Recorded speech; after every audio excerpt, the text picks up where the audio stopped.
Friends, പലരും തടിയില്ലാത്തതിൻ്റെ പേരിൽ വിഷമിക്കുന്നവരാണ് അല്ലേ? ചിലർക്ക് പുറത്തു പോകാനോ ആളുകളുടെ ഇടയിൽ നിൽക്കാനോ മടിയാണ്. എന്നാൽ വീട്ടിൽ വെറും 2 ആഴ്ച കൊണ്ട് തടി വയ്ക്കാൻ ഒരു സിമ്പിൾ ടിപ്സ് ഞാൻ പറഞ്ഞു തരാം. വളരെ എളുപ്പമാണ്. ഒരു പഴുത്ത വാഴപ്പഴം, ഒരു ഗ്ലാസ് തണുത്ത പാൽ, പിന്നെ ഒരു സ്പൂൺ തേൻ അല്ലെങ്കിൽ കുറച്ച് നെയ്യ്. ഇതെല്ലാം കൂടി ബ്ലെൻഡറിൽ അടിച്ച് സ്മൂത്തിയാക്കി കുടിച്ചാൽ മതി. തീർച്ചയായും മാറ്റമുണ്ടാകും. ഇത് നിങ്ങൾ രാവിലെ പ്രഭാത ഭക്ഷണത്തിന് ശേഷമോ അല്ലെങ്കിൽ വൈകുന്നേരം ഭക്ഷണത്തിന് മുൻപോ കുടിക്കൂ. കാർബോഹൈഡ്രേറ്റ്, പൊട്ടാസ്യം, വിറ്റാമിൻ B6 എന്നിവ കൊണ്ട് സമ്പന്നമാണ്.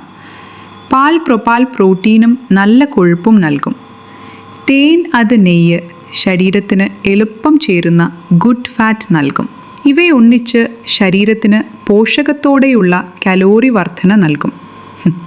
നിങ്ങൾ ആഗ്രഹിക്കുന്നുവെങ്കിൽ ഞാനൊരു 7 ദിവസത്തെ തടി കൂട്ടാനുള്ള ഡയറ്റ് പ്ലാൻ തയ്യാറാക്കി തരാം.